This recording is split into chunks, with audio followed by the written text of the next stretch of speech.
Hi all Friday evening ಇವತ್ತು ನಮ್ಮ ಪಾಟಲ್ಲೇ rose ಹೂವು ಬಿಟ್ಟಿತ್ತು. ಅದು ತುಂಬಾ ಹರಡಿತ್ತು. ಹಾಗಾಗಿ ದೀಕ್ಷೆಗೆ ಮುಡಿಸೋಣ ಅಂತೇಳಿ ಮುಡಿಸ್ತಾ ಇದ್ದೀನಿ. ನನಗಂತೂ ಈಗ ತುಂಬಾ ಪಿಂಪಲ್ಸ್ ಆಗ್ತಿದೆ, ಅಂದರೆ ವಾಟರ್ ಚೇಂಜ್ ಆಗಿದೆ.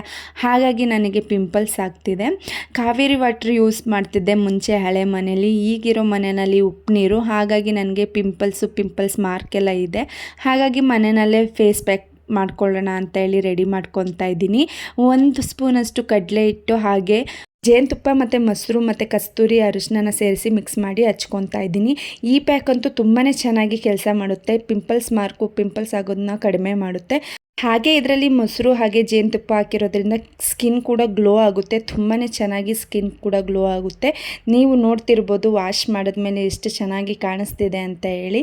ನಾನು ಇದು ವಾರಕ್ಕೆ 1-2 ಸತಿನಾದರೂ ಅಪ್ಲೈ ಮಾಡ್ತೀನಿ. ಹಾಗೆ ಇವಾಗ ದೇವ್ರ ದೀಪ ಹಚ್ಚಿ ಪೂಜೆ ಮಾಡೋಣ ಅಂತ ಹೇಳಿ ಮಾಡ್ಕೊತಾ ಇದ್ದೀನಿ. ಇವತ್ತಿನ ಬ್ಲಾಗ್ ಇಷ್ಟ. ಯಾರಿಗೆಲ್ಲ ಇಷ್ಟ ಆಯಿತು ಪ್ಲೀಸ್ ಲೈಕ್ ಮಾಡಿ.